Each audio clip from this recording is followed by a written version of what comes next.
Bueno, como decía anteriormente, últimamente se ha hablado muchísimo en los últimos meses de homicidios. Incluso hubo una interpelación sobre este tema. Es un tema que tiene muy preocupada a la agenda política porque, bueno, estamos experimentando situaciones complejas en términos de homicidios y es necesario que se adapten las estrategias de seguridad pública para intentar prevenirlos. Recordarán ustedes que en marzo de este año el Ministerio del Interior presentó una serie de 15 propuestas, no sé si recuerdan, que tenían que ver con una estrategia de seguridad integral y preventiva que estaba basada en 4 ejes. Uno de esos ejes es la prevención social y comunitaria, y dentro de ese eje hay una propuesta en particular que es la que vamos a desarrollar hoy, sobre la que vamos a estar hablando hoy, que tiene que ver con el programa focalizado de prevención de homicidios. Este programa tiene como objetivo implementar un programa piloto en barrios de Montevideo para intentar prevenir los homicidios intencionales y también los tiroteos en las zonas de alta concentración delictiva. La idea que hay detrás de esta propuesta en particular, que ha sido impulsada por Diego Sanjurjo, asesor del Ministerio del Interior, es dejar atrás un enfoque generalista de la política de seguridad pública que únicamente controla el delito o intenta prevenir el delito con patrullajes o con investigación criminal posterior a que suceda el delito, y lo que plantea Sanjurjo es que nunca hemos tenido una política de prevención específica en términos de homicidios. Anticiparse al fenómeno, digamos. Exacto. Eso es una de las cosas que intenta hacer este programa piloto. Y lo que dice es que en Uruguay es uno de los pocos países de América Latina que nunca ha aprobado estrategias de este estilo.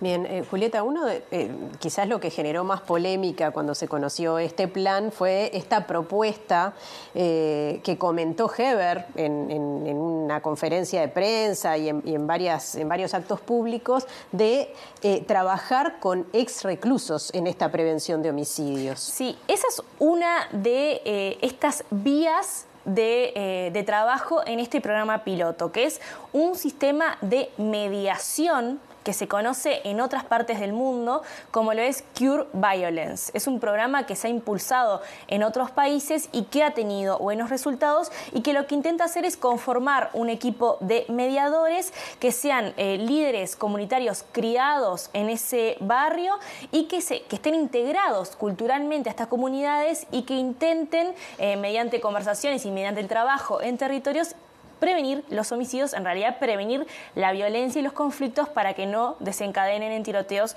o en homicidios. Para trabajar sobre esta base, en realidad no únicamente con ese propósito, pero se hicieron una serie de investigaciones que fueron impulsadas por la ANI, por el Fondo Interseccional bien dicho, de Seguridad Pública, en el que participaron distintos actores universitarios académicos. Un estudio en particular que ganó este fondo y que se presentó muy recientemente también en un acto del Ministerio del Interior es un estudio de diagnóstico de los homicidios en Uruguay 2012-2022, que fue escrito por Emiliano Rogido, Ignacio Cano y Dorian Borges. Este documento, que es muy extenso y es muy interesante también, tiene 6 propuestas focalizadas en Uruguay, o sea, para intentar prevenir los homicidios en Uruguay, y hay una de ellas que habla de considerar la mediación, la mejora de las investigaciones y la disuasión focalizada como intervenciones para reducir los homicidios vinculados a bandas criminales. Y pensando en el ajuste de las políticas, ¿qué se sabe del tipo de homicidio que hay en Uruguay? Bueno, es importante eso, Martín, porque esa es la forma de entender precisamente dónde necesitamos concentrarnos en la política pública. Por eso es que este estudio habla sobre los tipos de homicidio, y vamos a pasar a mostrarles y a comentarles puntualmente algunos datos que muestran en este estudio que nos indican por dónde deberían ir manejándose las políticas públicas en ese sentido. Uno de los datos que muestra este estudio tiene que ver con los principales motivos o motivaciones que hay detrás de los homicidios. Y como pueden ver, muy importantemente en estas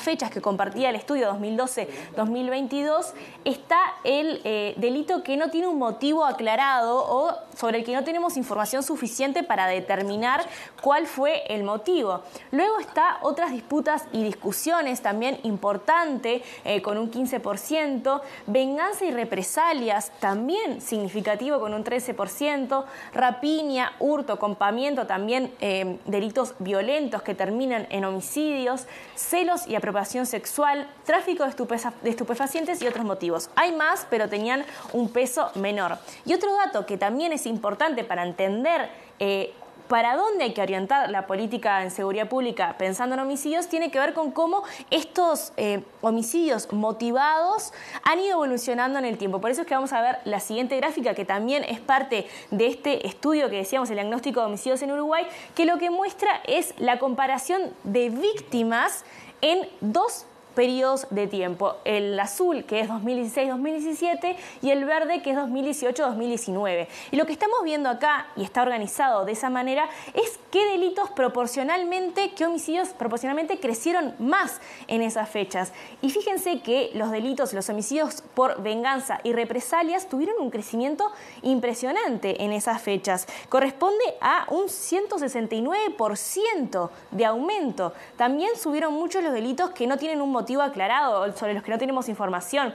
Disputas y discusiones, rapiña, hurto, los que veníamos anteriormente, todos han crecido, pero preocupa especialmente ese delito de venganza y represalias, y es allí donde se pretende enfocar justamente la política pública para intentar que las estrategias de seguridad estén focalizadas realmente en los delitos que nos importan o que debemos observar, intentar intervenir allí justamente. Supongo que también se hace foco en las características de los grupos delictivos en Uruguay. Primero, ¿las hay? ¿Hay características propias en nuestro país?